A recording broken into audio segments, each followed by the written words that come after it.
kasih wanawat yang dirahmati Allah, masih menyimak siaran Radio Silaturahim dan juga Rasil TV. Di siang hari ini masih dalam program acara Tausiah Siang bersama guru kita Ustaz Abdul Hidayat Seroji.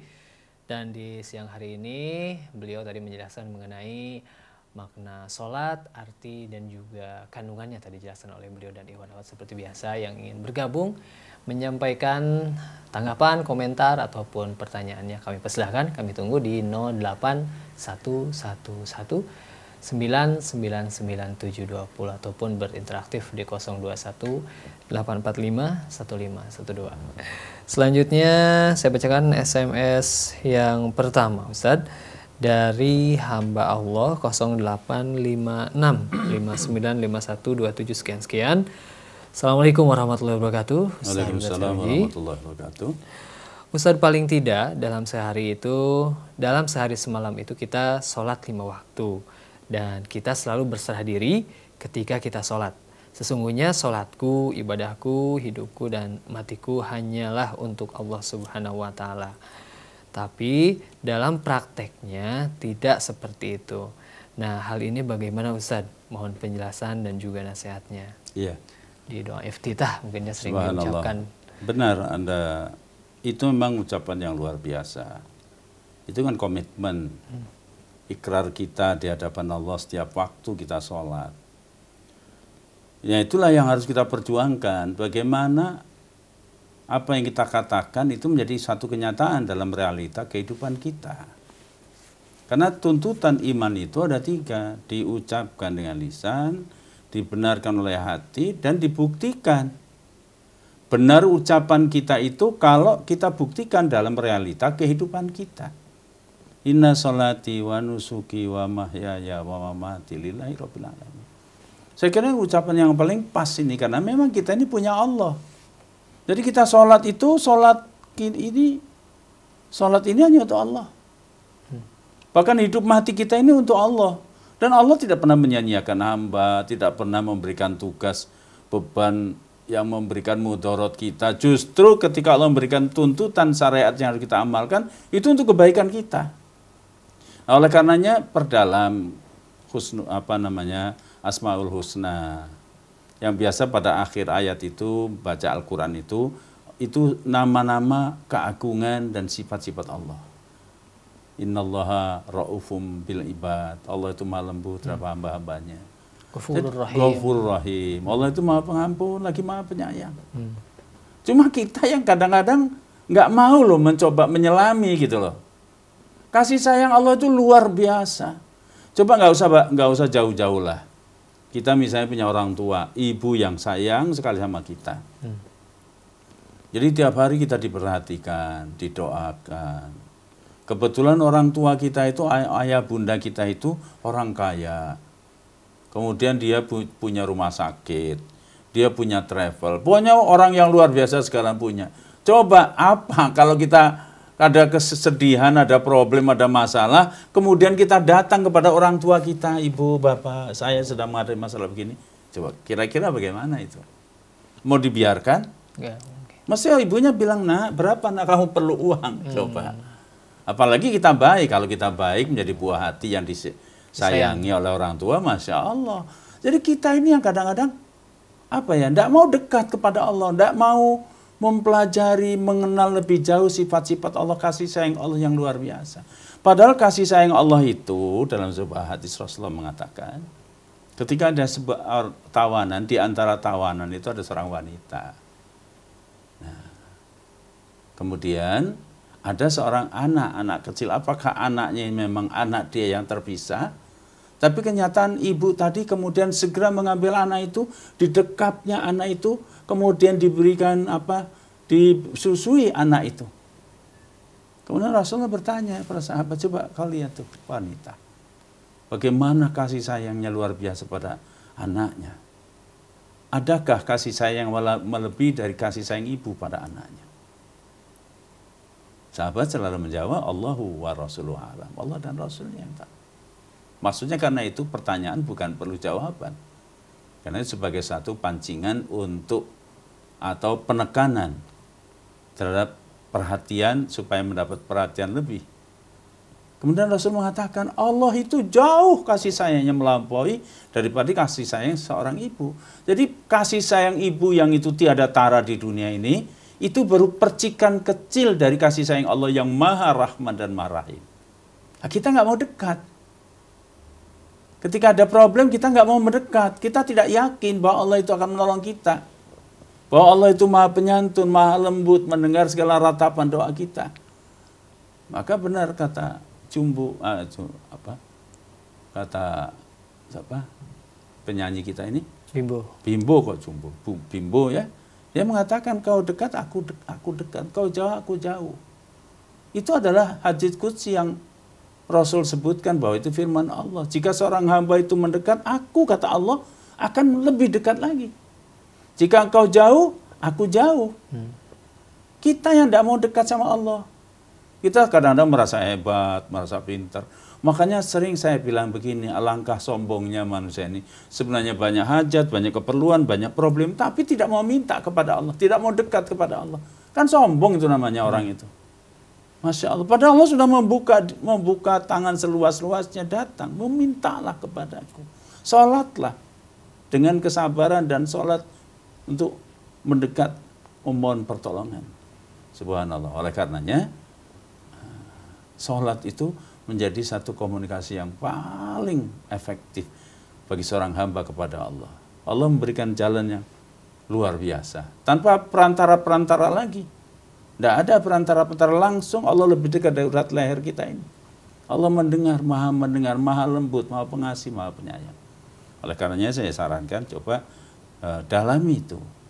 Keagungan asma Allah, asmaul husna, yang di dalam Al-Quran pada akhir ayat beliau kadang, ya Allah kan itu biasanya disebutkan nama-nama dari sifat-sifat beliau itu.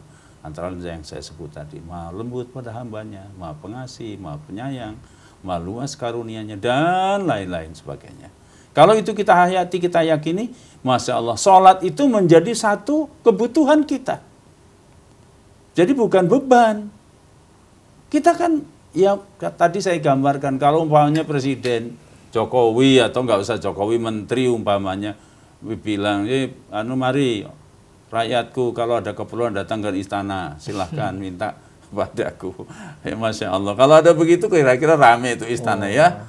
Ini kepada Allah yang punya jagat raya ini, dunia baru bagian kecil sedebu aja. Kekayaan Allah tuh luar biasa. Cuma kita nih yang belagu gitu, sombong kita ini. Manusia yang kadang-kadang bengal, keras kepala juga, maunya mau kita. Manusia kecil, nafsunya besar, kemudian gampang melupakan kepada Allah SWT.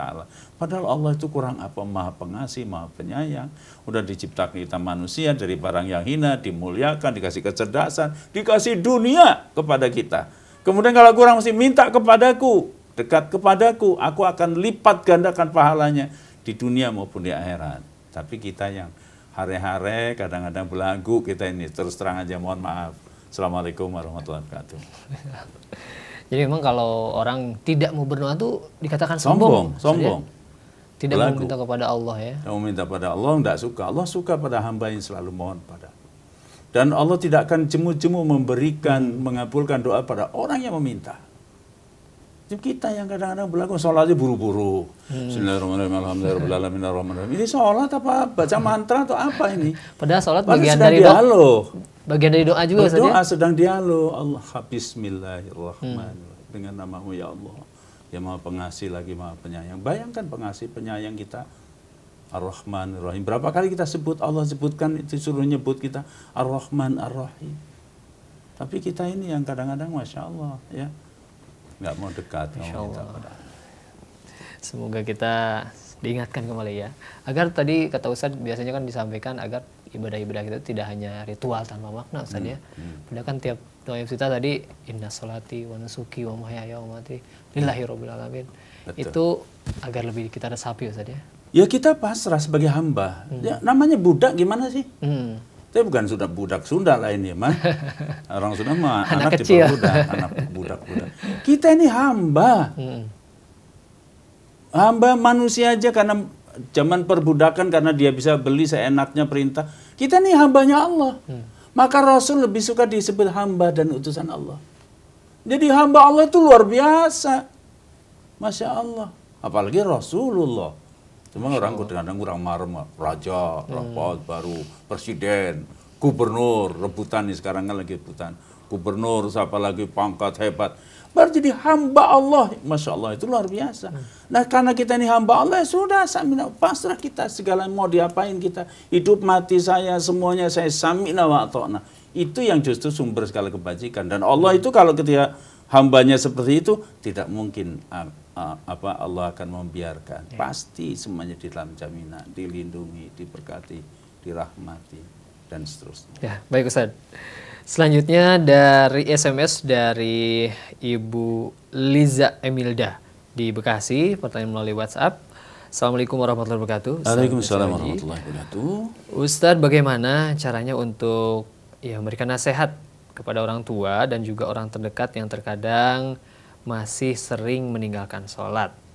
Karena saya takut menyakiti hati dan membuat tersinggung jika saya salah dan bagaimana jika saya salah cara menasehatinya. Mohon pencerahannya Ustadz. Iya. Kadang tidak hanya meninggalkan sholat Ustadz, artinya menyepelekan sholat, menundurkan waktu sholat gitu Ustadz. Gimana? Ya itulah memang, ya itu menjadi ujian buat kita. Sekarang kalau waktu orang tua dulu kita masih kecil, orang tua memperhatikan pada kita, sekolah kita semua diperlukan. Nah sekarang ketika orang tua sudah dalam keadaan sudah tua, maka itu menjadi tanggung jawab anaknya. Dibalik sekaligus ada kerewelan, ada masalah, itu ujian buat anak-anaknya. Jadi anaknya juga harus perhatian, penuh perhatian pada orang tua. Betul Ibu Lista tadi memperhatikan orang tua, itu harus itu. Nah bagaimana? Pertama, selalu doakan pada orang tua. Dengan berdoa itu mohon pada Allah, ya Allah berikan hidayah pada orang tua saya, berikan keinsafan dan seterusnya. Itu satu. Yang kedua, tunjukkan bakti kita kepada beliau sehingga beliau merasa senang. Nah, momen-momen yang penting ketika dalam suasana yang kondusif, hatinya lagi senang atau apa, nah itulah kita tanamkan sedikit. Ayo Bu, mari kita sholat atau apa. Janganlah aku marah, ya pandai-pandailah melihat situasinya. Kemudian mungkin satu saat diajak misalnya umroh atau kemudian diajak kita bersama berkumpul dengan orang-orang muslimat yang lainnya, kalau itu ibu-ibu muslimat ya, sehingga dia nanti otomatis jadi nggak mesti seperti menggurui kita pada anak-anak. Berbagai jalan bisa kita tempuh, diajak ke majelis taklim, diajak jalan masjid misalnya kemana, jalan-jalan yang kemana, atau yang jelas umroh atau kemana gitu ya. Tapi yang jelas adalah ketika situasinya, cari situasi yang memungkinkan, kemudian ketika situasi memang dalam keadaan yang baik, kita sampaikan dengan cara yang lembut. Kalau kita sudah niat dengan cara yang baik, kemudian niat yang baik, kemudian ibu tersinggung, itu lain lagi. Insya Allah kita tidak dosa. Dosa itu kalau kita niatnya jahat, kemudian caranya menyakiti. Kalau misalnya kita ajak sholat, kemudian sakit hati ibu kan, ya ibu urusannya itu kepada Allah. Ini kan kita niatnya baik, tapi jangan dengan paksa, dengan kasar, itu yang tidak benar. Tetap dengan cara yang ma'ruf saja. Tetap dengan cara yang baik. Tapi terus menerus dengan doa, doa. Insya Allah. Ini artinya Ustaz, kita ini harus tetap peduli dan ya aware gitu kepada orang tua ya. Kadang kan kita lebih peduli kepada anak, sedangkan orang tua kita lupakan kadang Ustaz ya. Orang tua itu menjadi kewajiban anak, apalagi ketika orang tua sudah uzur. Ini menjadi kewajiban anak. Sakit, pikun. Sakit, apalagi. Dia menjadi kewajiban anak pada orang tua. Gantian. Apalagi dalam pemeliharaan, kan sebut Al-Quran itu dalam pemeliharaan anaknya. Tidak boleh kita bicara kasar, ya, kita dengan lembut. Apa keperluannya? Seperti orang tua kepada kita waktu kecil lah. Kita hormati dia, kita dudukkan dia sebagai orang tua yang kita hormati. Harus kita perhatikan apa keinginan dia dan sebagainya. Jangan sampai sakit hati karena perilaku kita mengutamakan istri kemudian mengabaikan orang tua, itu juga dosa itu. Jangan sampai itu. Karena dia yang melahirkan kita. Kalau udah tua memang kadang-kadang rewel lah, cerewet lah, macam-macam. Nah, itu memang ujian buat anak-anaknya. Ujian. Tapi itu justru peluang untuk masuk surga. Kunci masuk surga berbakti dan keberkahan. Saya menyaksikan sendiri kalau anak berbakti sama orang tua, itu hidupnya mesti berkah, dimudahkan urusannya. Jadi kalau yang susah-susah itu lagi dagang susah, usaha mentok sana mentok. Coba kalau masih ada orang tua, berbaktilah pada orang tua. Perbaiki hubungan orang tua. Perbaiki hubungan orang tua dengan baik, buat senang orang tua. Insya Allah Allah akan ridho, kan ridho Allah fi ridho walidain, insya Allah. Terus ada istilah kalau orang tua tuh bisa mengurus anak 10, Ustaz kan sudah bilang betul. tuh. Tapi kebalikannya anak 10 belum tentu bisa itu, ngurus satu orang tua saja. Memang anak ini kadang-kadang beliin sarung satu lebaran ini udah merasa berjasa hebat. Nah inilah anak itu. Jadi betul kata pepatah, kasih ibu sepanjang masa, kasih anak sepanjang galah. Jadi memang Masya Allah, karena itu kamu aja sih yang gak repot. Ya Allah, orang tua tuh kayak apa dulu? Repot kayak apa, anak dikempit, diindit, digendong, di mana dibawa, itu orang tua itu. Masa kita sudah orang tua satu, anaknya 10, kadang-kadang iri-irian. Kamu aja lah, saya lagi repot. Masya Allah. Justru itu kesempatan. Padahal kalaupun kita kerahkan kemampuan kita untuk mengurus orang tua, belum bisa membalas jasa orang tua. Itu sahabat kan, yang orang tuanya dia tidak akan, orang tuanya sudah uzur, kemanapun dia pergi, aku gendong. Kalau aku bekerja uangnya aku beri upahnya aku berikan orang tua. Aku tidak akan belum minum susu sebelum orang tua aku minum susu. Ya. Pertanyaannya ya Rasulullah, apakah sesudah membalas jasa orang tua, jasa ibuku? Belum, kata Nabi, walaupun secengkal nafas. Ya, makanya kalau orang Jawa bilang, Panggula wentai popo biung iku, potang kang ora pitung. Artinya apa, Ustaz? Kang ora lunas disauri selawase uri. Pinyauri mong bekti lan mituhu dawuhi. Nah, baru terjemahkan. Jadi apa? Jasa orang tua itu hutang yang tidak bisa terhitung. Artinya budi baik yang tidak akan bisa terhitung dengan apapun. Yang tidak akan bisa dibalas dengan apa yang kita punya. Bagaimana membalasnya? Hanya berbakti kepada apa yang pada orang tua. Balas jasa itu artinya berbakti kita pada orang tua. Itu saja. Kalau dibalas-balas tidak bisa terima. Bentuk berbakti yang benar itu seperti apa, Ustaz? Apakah tiap bulan transfer? Apakah itu udah cukup? Iya, sesuai dengan kemampuan. Lihat orang tuanya. Kalau orang tuanya kaya, ngetransfer untuk apa? Duitnya banyak kan? Kita tuh silaturahim, kita doakan, kita datang buat senang, ya. Kalau orang tua menjadi sudah diuzur, apalagi itu kebutuhannya dia harus dipenuhi, makannya, minumnya, dan seterusnya. Sakit kita yang mengobati dan seterusnya. Baik. Berbuat baik, insya Allah. Ya, jadi kita manfaatkan ya, jika orang tua kita masih ada, Ustaz ya, untuk semaksimal mungkin berbakti, dan kalaupun tidak ada, mendoakan ya, Ustaz ya. Doakan. Baik, selanjutnya SMS dari Pak Anwar dari Sukabumi, Ustaz. Assalamualaikum warahmatullahi wabarakatuh. Waalaikumsalam warahmatullahi wabarakatuh. Ini Kang Anwar kayaknya nih. Ustadz, kalau bepergian jauh, sedangkan perjalanannya itu menggunakan kendaraan sendiri, Ustadz. Sepanjang perjalanan banyak masjid.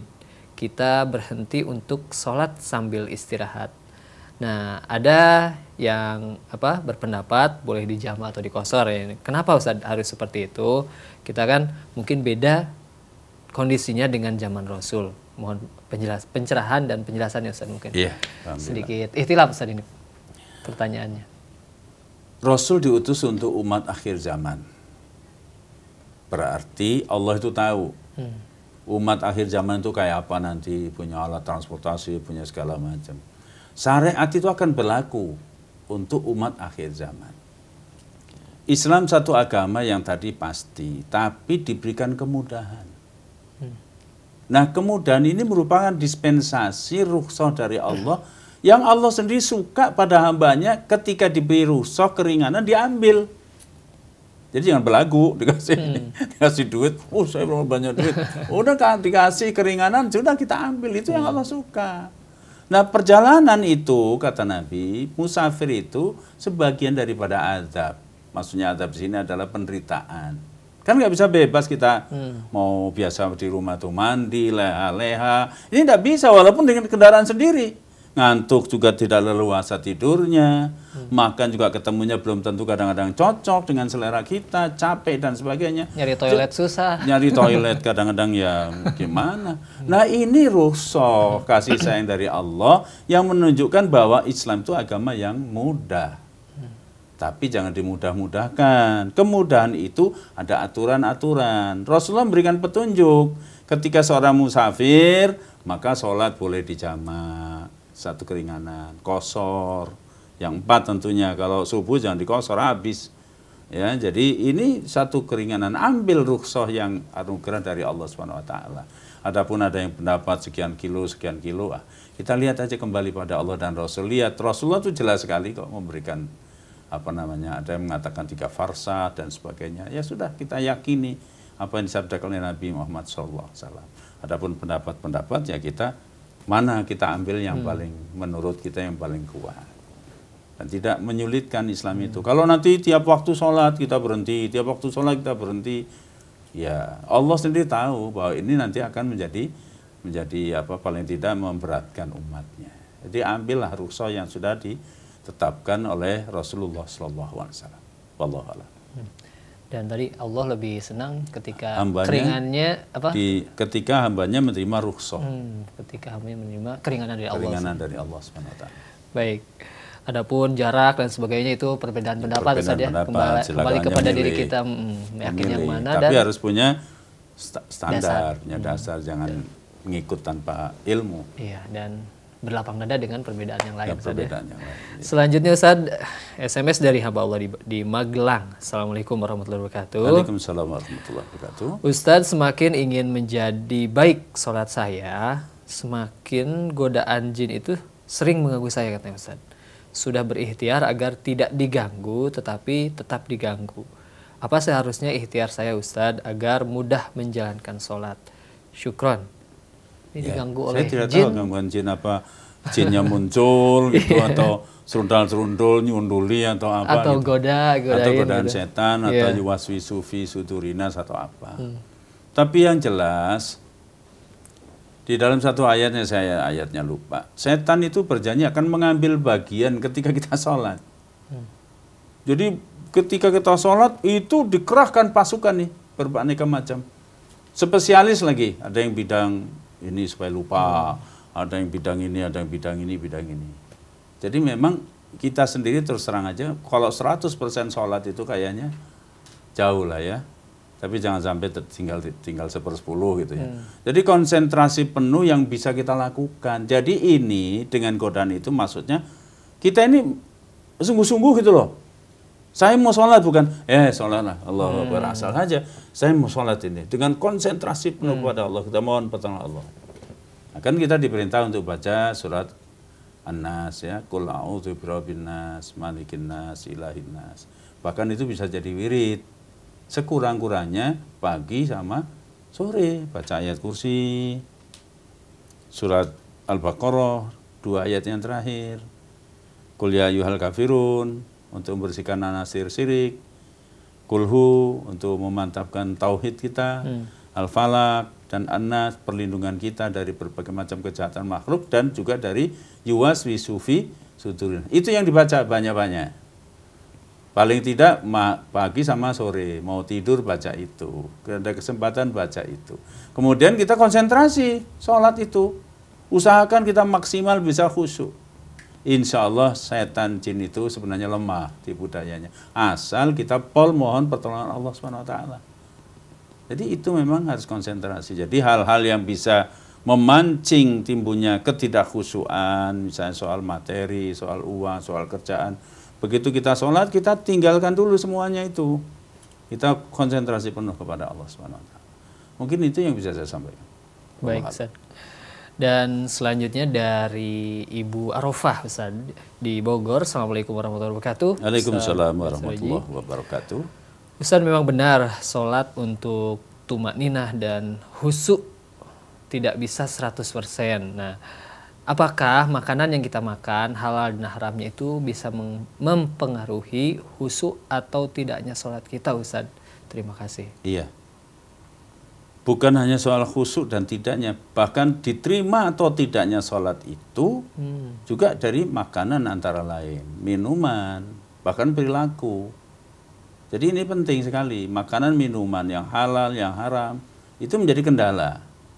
Terkendala, doa diterima oleh Allah, terhijab, kemudian juga menjadi hati yang ternoda, menjadi gelap, setan akan berbetah, bersemayam, ya. Jadi harus kebersihan hati, kebersihan jiwa, kebersihan dari hal-hal yang diharamkan, makanan, minuman.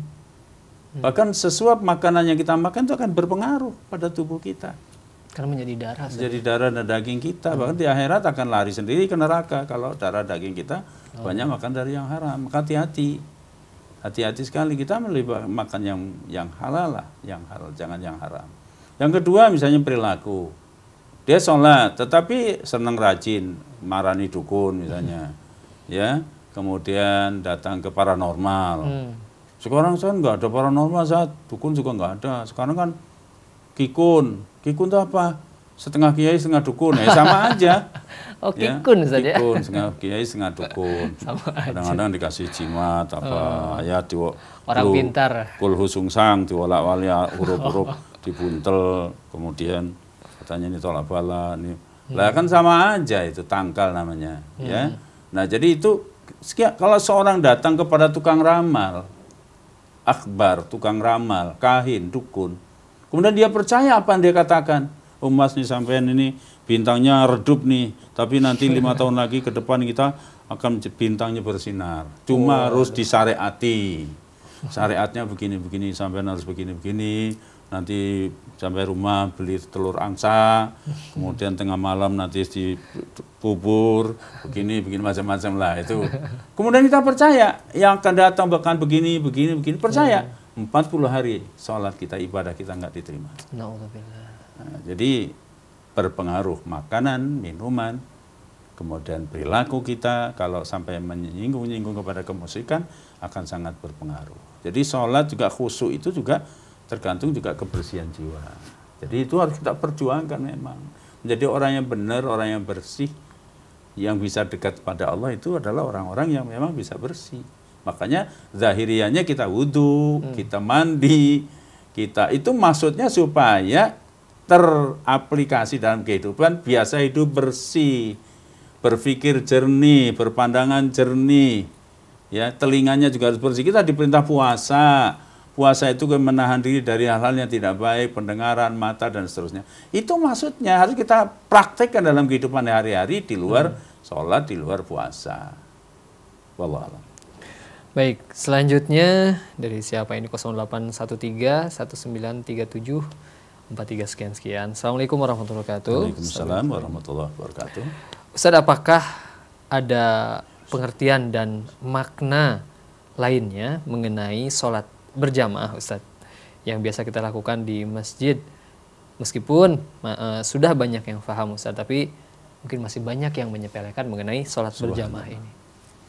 Berjamaah itu syariat. Di dalam surat Asy-Syura ayat 13 Allah berfirman, A'udzubillahi minasyaitonirrajim, syara'a lakum minad-din ma wassa bihi Nuha walladzi auhayna ilaika wa ma wassayna bihi Ibrahim wa Musa wa Isa an aqimuddin wa la tatafarraqu fi kabura 'alal musyrikin ma tad'uuhum ilaihi Allahu yajtabi ilaihi may yasha wa yahdi ilaihi may yunib. Shadaqallahul adzim. Allah telah mensyariatkan bagi kita, bagi umat Islam, adalah satu dari agama. Seperti yang diwasiatkan pada Nabi Nuh, sama dengan yang diwahyukan pada Nabi Muhammad, sama dengan yang diwasiatkan pada Ibrahim, pada Musa dan Isa. Sama, agama dari dulu Allah tidak pernah beda itu. La ilaha illallah intinya. Apa perintahnya? An aqimuddin, tegakkan oleh kamu agama, laksanakan agama yang dibawa oleh para nabi, oleh Rasulullah dipraktekkan 23 tahun, dilanjutkan oleh para sahabat. Inti daripada agama, an aqimuddin wa la tatafarraqu fi. Tegakkan oleh kamu agama dan jangan kamu berfirqah-firqah di dalamnya, jangan berpecah belah. Kalau jangan berpecah belah itu artinya bersatu padu. Kalau jangan berfirqah-firqah itu harus berjamaah. Jadi berjamaah itu perintah dari Allah. Para nabi itu mengamalkan itu. Jadi ketika tauhid ditanamkan, kemudian aplikasinya mereka disatukan, bersatu padu. Itu syarat agama. Nah, kemudian praktek dalam kehidupan. Sholat berjamaah itu miniatur kehidupan umat Islam di luar masjid. Coba kita lihat orang sholat berjamaah. Satu, orang beriman ketika Allah menyuruh hayya 'alas sholat, datang muslimin. Sami'na wa ata'na. Orang beriman itu kalau dipanggil Allah dan Rasul, sami'na wa ata'na, datang dia. Semua tinggalkan, dagang ditinggalkan, ngitung duit, simpen, taruh dulu duitnya. Lagi sibuk, kesibukannya tinggalkan dulu. Penuh ini panggilan Allah. Innama kana qaulal mu'minin idza du'u ilallahi wa rasul yahkum ma bainahum ayyaqulu sami'na wa ata'na. Kalau Allah dan Rasulnya menyeru berhukum dalam hidup ini, ya tidak ada kata lain kecuali sami'na wa ata'na. Ini orang beriman. Ulaika humul muflihun. Itulah orang yang akan mendapat kemenangan, kebahagiaan. Jadi satu, ke masjid. Lihat dalam masjid. Kita sholat di masjid masing-masing, kita tahiyat masjid, baca Quran, dan berzikir, berdoa. Ini kan masing-masing pribadi-pribadi. Tapi ketika imamnya datang, qad qomati sholat, sudah dikumandangkan, semua kegiatan pribadi-pribadi dikalahkan untuk kebersamaan, untuk berjamaah, untuk sholat bersama-sama. Kapan kita mulai takbir? Nunggu imam. Masa tahu-tahu selonong takbir masing-masing? Enggak. Tunggu imam takbir dulu. Nah, imam merapikan dulu sholatnya. Tidak langsung imam juga takbir. Diajar oleh Rasulullah, ditertibkan dulu, rapihkan. Anak-anak sopnya di belakang muslimin. Bapak-bapak dewasa depan. Sop dirapatkan bau dengan bau. Karena kita satu mau menghadap Allah. Konsentrasi dulu, dirapihkan. Muslimat yang dewasa di belakang, anak-anak muslimat di depan. Udah rapi semua, kan mau menghadap Allah nih, jangan semrawut dong pasukan. Coba kalau ada presiden mau datang, panglima, semua kan rapi semua.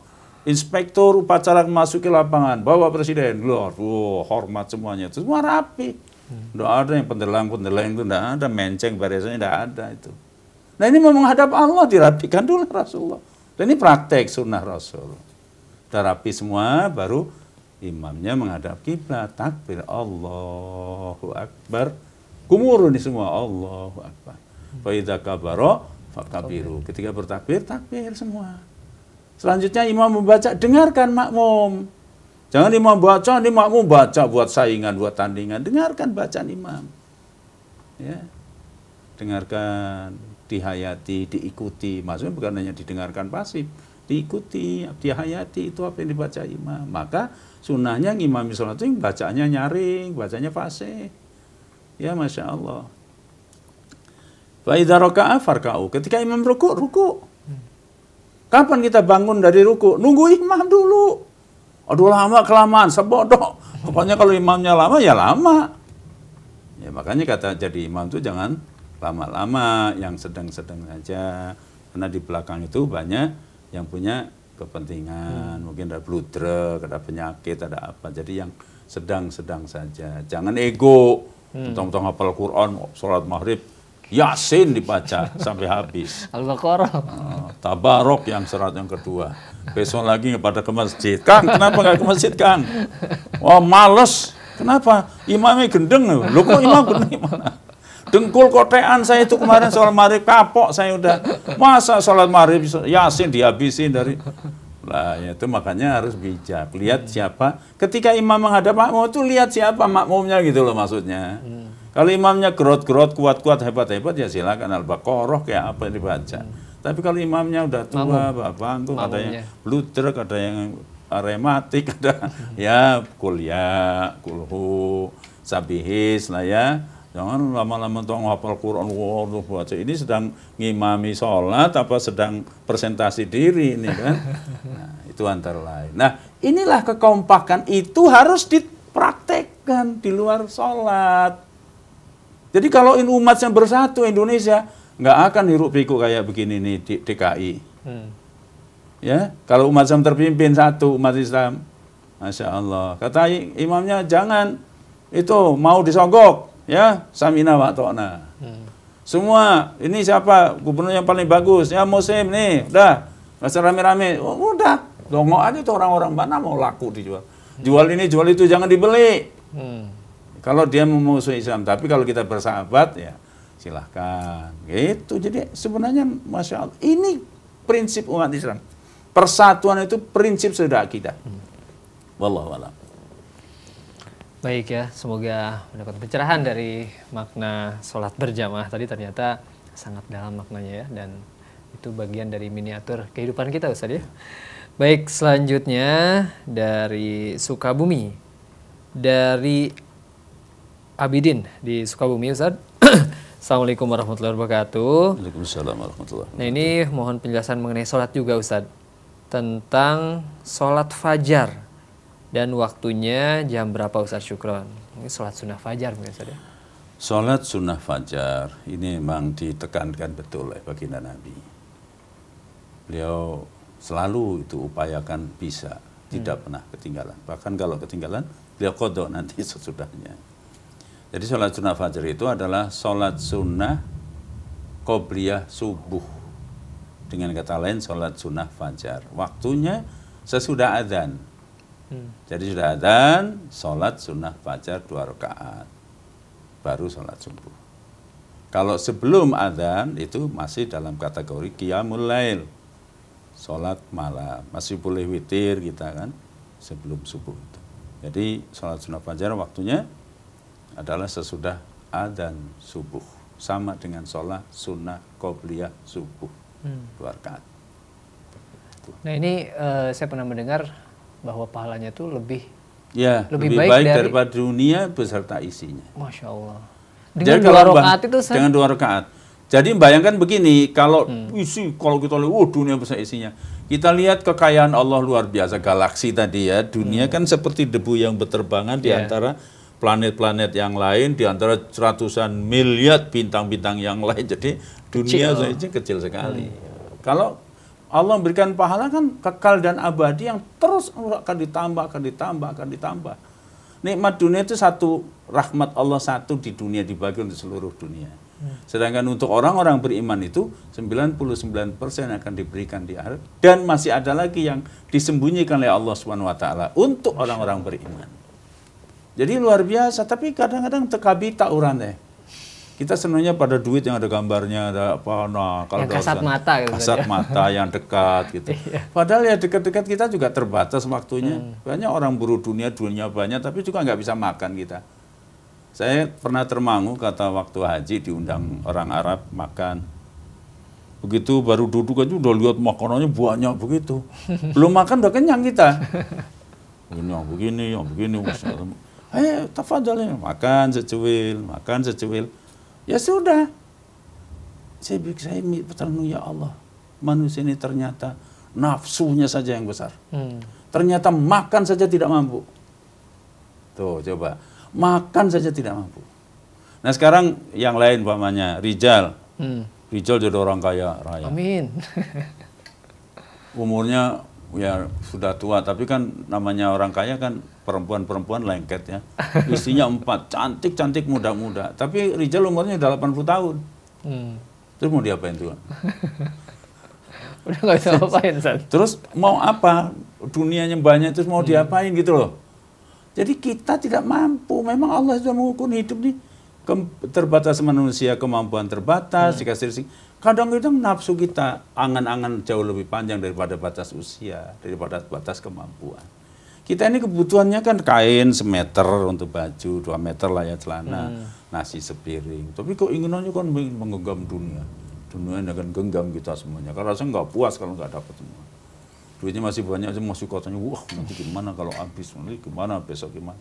Nah itulah yang jadikan orang rusak. Jadi mesti mengukur diri. Ya. Jadi makan itu sebenarnya waktu buka puasa. Buka puasa itu sebenarnya Masya Allah.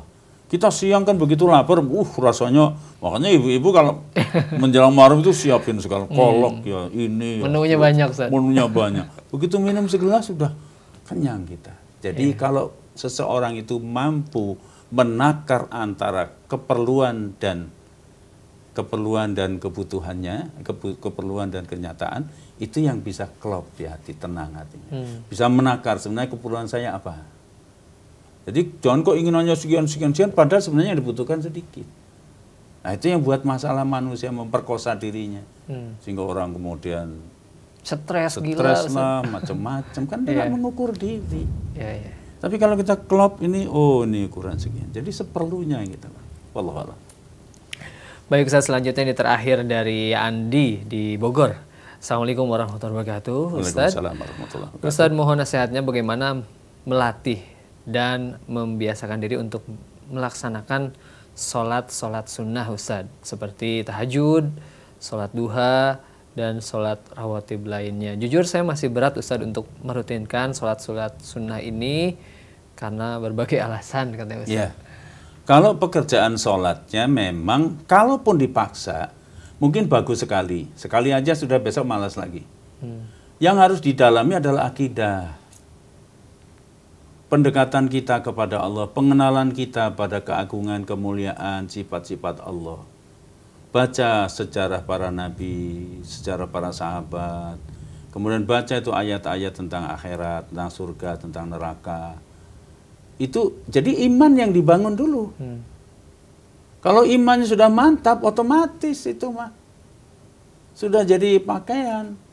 Jam 3 mesti bangun, jam 4 mesti bangun. Karena sudah menjadi pakaian.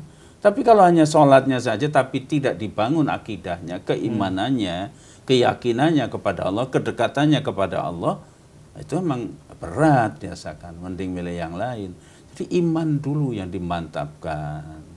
Telaah itu hadis bagaimana perjalanan para nabi, para sahabat, bagaimana kehidupan akhirat, bagaimana keagungan Allah, bagaimana kasih sayang Allah, bagaimana nanti kehidupan di akhirat sudah hari kematiannya. Nah, kalau itu meresap ke dalam keimanan kita, itu otomatis seperti magnet. Otomatis itu. Dia akan menarik dengan sendirinya. Jadi itu yang diperdalam. Walaupun pelaksananya memang betul harus Allahumma paksa awalnya. Nah, bagaimana misalnya supaya bangun malam? Bangun malam ada caranya, jangan begadang malam. Tapi tidur sesudah Isya, artinya segera tidur. Nanti malam bangun. Itu pun dengan mohon pertolongan Allah, mau tidur wudhu dulu. Karena ketika seorang itu tidur dalam keadaan wudhu, malaikat mendoakan sepanjang kita tidur, Allahumma ya Allah ampuni segala dosanya, rahmati dia. Karena dia dalam keadaan suci ketika dia tidur. Coba. Cuma wudhu doang. Berarti baca-baca, ya. Baca-baca, kemudian lupa tadi HP-nya belum dimatikan saya. Iya. Sering begini. Jadi itu, kemudian mohon pada ya Allah, mohon dimudahkan saya akan bangun malam. Itu kalau bangun malam. Kalau sholat sunnah yang kita melek, duhur misalnya, memang harus sungguh-sungguh. Ya apa aja kalau nggak sungguh-sungguh nggak bisa. Mau jadi juara aja nggak sungguh-sungguh. Coba mau jadi juara tinju. Latihannya tuh tiap hari nonjokin kanvas itu. Tiap hari mau jadi juara. Mau main bola saja, coba tuh. Main bola berapa menit? 90 menit. Latihannya tiap hari nendangin bola terus. Ini mau ridha Allah, mau surga Allah, mau kemuliaan dari Allah, ya harus dengan latihan terus-menerus. Ini nafsu harus dididik, dipaksa. Olahraga juga dipaksa, nendang bola juga dipaksa, kalau nggak dipaksa mana bisa. Lompat jauh juga harus dipaksa. Jadi memang harus dilatih, kita berjuang, itu namanya jihad untuk dirinya sendiri. Maksud seperti yang Ustaz jelaskan tadi mengenai sholat sunnah fajar, ketika kita tahu pahalanya itu lebih baik daripada dunia itu menjadi motivasi juga Ustaz mungkin ya? Iya, itu kan kita yakin Allah. Kalau bahwa itu ibadah saya hanya untuk Allah. Ini dipisahkan. Jadi bukan saya ibadah hanya pokoknya kepingin, bukan itu. Tapi ketika dia melaksanakan ibadah karena kecintaan dia kepada Allah, karena syukur dia kepada Allah. Karena Allahnya sudah menjadikan semuanya, sudah memberikan semua. Ya Allah, walaka syukur saya taat, saya tunduk padamu. Nah, kemudian kita berharap bahwa Allah menawarkan, Rasul menawarkan seperti itu. Karena memang itu ya kabar gembira dari Allah dan Rasul. Boleh kita meminta itu. Tapi niat ibadah hanya karena Allah. Ya baik Ustadz, nampaknya kita sudah ada di penghujung Ya, acara. Alhamdulillah sebelum diakhiri Ustadz seperti biasa mungkin bisa memberikan pesan-pesan singkatnya atau kesimpulannya. Dipersilakan Ustadz. Ayolah ikhwah rahmatullah. Kawan dan akhwat dimanapun semoga dirahmati oleh Allah. Ternyata hidup ini ada hal-hal yang perlu kita selami. Kalau hanya melihat gejolak gelagat kehidupan kita akan dibuat bingung. Kadang-kadang kita akan sulit menemukan jawaban dari teka-teki hidup ini. Kadang-kadang yang kita buru ternyata fata morgana. Ketika yang kita harapkan ternyata tidak sesuai, ataupun kalau keturutan juga tidak melahirkan kebaikan. Misteri kehidupan ini adalah teka-teki yang jawabannya hanya bisa kalau kita melihat dengan iman, berjalan dengan gaid Al-Quran, keteladanan hidup ini dengan mengikuti sunnah Rasul. Sehingga kalau ini yang kita lakukan, insya Allah ibadah itu menjadi pakaian, bukan hal yang berat. Sholat menjadi satu kebutuhan. Kita menjadi satu kecintaan, kita mau menghadap Allah kok. Mau ketemu artis saja, itu artis datang tuh, kita kepingin ketemu. Masya Allah. Kita menghadap Allah, pencipta alam semesta 5 kali dalam sehari semalam. Minimal. Jadi satu kebutuhan, satu kesenangan, satu kegembiraan. Makanya ruku, sujud, mesti tumak nina, jangan buru-buru. Bacaan sholat kita terjemahkan maknanya itu, kita hayati, kita resapi satu persatu. Insya Allah, jika itu sedikit demi sedikit kita sempurnakan, kita tingkatkan, maka akan terasa nanti nikmatnya. Nikmat bukan hanya makan dan minum, nikmat itu bukan hanya kesenangan duniawi, tapi ada kenikmatan spiritual. Kalau kenikmatan spiritual sudah kita rasakan, insya Allah ibadah juga menjadi satu kenikmatan tersebut. Mudah-mudahan sholat yang saya kemukakan maksudnya untuk menggairahkan kita semua untuk lebih baik dalam melakukan sholat, dan tidak hanya terjebak rutinitas ritual, tapi sholat kita menjadi tidak bermakna. Kita sholat tiap huruf, tiap kata, tiap gerakan harus punya bobot dan kualitas, sehingga nanti di hadapan Allah akan bisa melihat ternyata sholat kita sholat yang berkualitas. Demikian yang bisa saya sampaikan. Mohon maaf segala kekurangan, kekeliruan. Sebagai manusia saya sadar betul bahwa ada banyak kekurangan-kekurangan. Mudah-mudahan Allah mengampuni dan para ikhwan bisa memaklumi. Sekali lagi, semoga sholat kita makin meningkat sehingga menjadikan wasilah kedekatan kita kepada Allah Subhanahu wa taala. Wabillahi taufiq wal hidayah. Wassalamualaikum warahmatullahi wabarakatuh. Waalaikumsalam warahmatullahi wabarakatuh. Kami ucapkan terima kasih Ustadz Jazakallahu khairan katsiro atas tausiah dan juga kehadirannya tentunya di hari ini. Semoga kita bertemu kembali Ustadz ya di pekan depan. Insya Allah Iwan Ahwat, dan kita doakan guru kita Ustadz Abdul Hidayat Seroji juga keluarga diberikan kesehatan dan juga lindungan Allah Subhanahu wa taala. Amin. Amin ya rabbal alamin. Dan Ikhwan Ahwat, kami ucapkan terima kasih juga atas kebersamaannya di siang hari ini. Atas kebersamaan dan juga partisipasinya, mohon maaf ya seperti biasa jika ada SMS yang belum sempat kita bacakan. Akhirnya saya Rizal Haq dengan para pejuang dakwah di siang hari ini undur diri. Ada Neza, ada Roshid, ada Arifin, ada juga Bang Yusuf dan Cindy ya. Undur diri. Subhanakallahumma bihamdika asyhadu an la ilaha illa anta astaghfiruka wa atubu ilaik. Wassalamualaikum warahmatullahi wabarakatuh.